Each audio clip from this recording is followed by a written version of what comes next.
Teman-teman sekalian, kita berbicara tentang iman Kristiani akan Allah Trinitas. Seringkali kita mendapat pertanyaan, orang Kristiani itu beriman 3 Allah ya?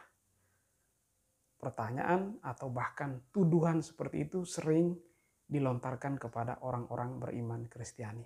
Dan memang itu menyentuh inti terdalam dari iman Kristiani. Iman akan Allah Trinitas, 3 pribadi ilahi, Bapa, Putra, dan Roh Kudus, yang adalah suatu persekutuan kasih yang sempurna.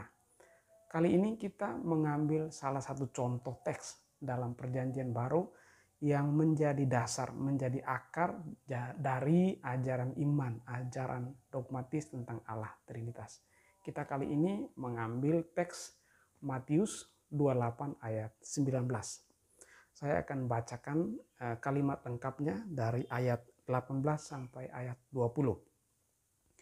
Yesus mendekati mereka dan berkata, "Kepadaku telah diberikan segala kuasa di surga dan di bumi.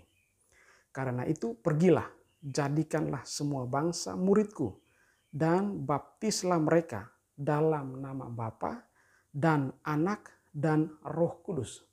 Dan ajarlah mereka melakukan segala sesuatu yang telah kuperintahkan kepadamu."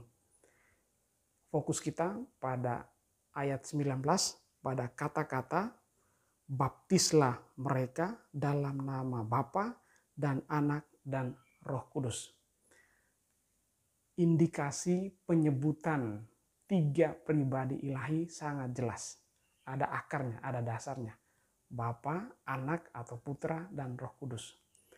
Mungkin yang agak sulit bagi kita orang Kristiani, bagaimana menunjukkan bahwa 3 pribadi itu adalah satu kesatuan, suatu persekutuan, supaya kita tidak menyangkal keesaan Allah.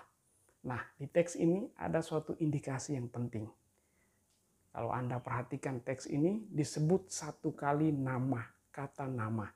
Baptislah mereka dalam nama Bapa dan Anak dan Roh Kudus. Teman-teman sekalian, menyebut nama berarti menyebut identitas. Dan penting digarisbawahi, di sini hanya disebut 1 kali kata nama. Tidak disebut nama Bapa, nama Anak, nama Roh Kudus. Tidak juga disebut nama-nama Bapa, Anak, dan Roh Kudus. Disebut hanya 1 nama, 1 identitas. Inilah indikasi satu kesatuan dari 3 pribadi ilahi ini. Ini menjadi dasar yang penting bagi kita dan juga yang terus-menerus kita pertahankan dalam rumusan baptis. Orang Kristiani ialah orang yang dibaptis dalam nama Bapa, Putra, dan Roh Kudus. Kali berikut kita akan melihat teks lain dalam Perjanjian Baru yang juga menjadi dasar bagi ajaran iman kita akan Allah Trinitas. Salam kasih untuk kita semua.